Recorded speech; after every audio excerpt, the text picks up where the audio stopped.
আমরা এখন ইন্টারনেট এবং বিভিন্ন জিনিসের কল্যাণে মিয়াওয়াকি বন মিয়াওয়াকি শব্দটার সাথে পরিচিত। এখন মিয়াওয়াকি সম্পর্কে কিছু একটু জানার দরকার। মিয়াওয়াকি হচ্ছে আকিরা মিয়াওয়াকি, একজন জাপানি উদ্ভিদবিদ। ওনার নামে এই পদ্ধতিটি এসছে এবং উনি কোত্থেকে শুরু করেছিলেন।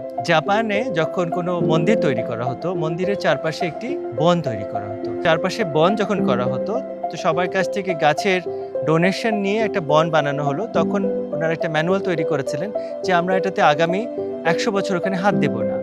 তারপরে আমরা ওটা চিন্তা করব কি হবে। তখন দেখা গেল ওটা 10 বছরেই বনটা 100 বছরের মতো ব্যবহার করতে শুরু করলো। অনেক জীবজন্তু হারিয়ে গিয়েছিল, সেই জীবজন্তু ফিরে এসছে, পোকামাকড় চলে আসতে শুরু করেছে।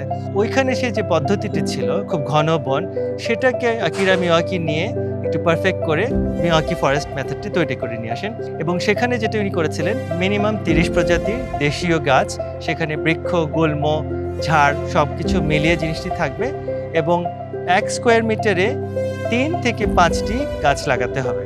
সেই থেকেই মিয়াওয়াকি পদ্ধতির শুরু হয়েছে। এবং এখানে আমরা যেটা দেখি সেটা হচ্ছে এটা প্রায় 10 গুণ তাড়াতাড়ি বৃদ্ধি পায়। মাত্র 2 বছরে আমরা একটি 10 বছরের গ্রোথ পাই। প্রত্যেকটা গাছ একে অন্যের সাথে কম্পিট করে এবং একে অন্যকে কমপ্লিমেন্ট করে। তাদের ভিতরে একটা রিলেশনশিপ কম্পিটিশনের কারণে তারা ধেয়ে বাড়ে এবং একে অন্যকে সাপোর্ট করে। সাধারণত আমরা গাছপালাগুলো দেখি যে উপরে বাড়ছে কি বাড়ছে না, কিন্তু আমরা ভুলে যাই মাটিটা তৈরি হচ্ছে। মিয়াওয়াকি এখানে 3টা জিনিস বলেছেন: ভালোভাবে সয়েল প্রিপারেশন, লে আউট অফ দ্য প্লান্টেশন এবং পরবর্তীতে মালচিং দিয়ে এটাকে কভার করা। এভাবে মিয়াওয়াকি পদ্ধতিটা ছড়িয়ে পড়েছে এবং এটা যে কোনো দেশে সেই প্রকৃতির গাছগুলোকে নিয়ে অসাধারণ রেজাল্ট পাওয়া।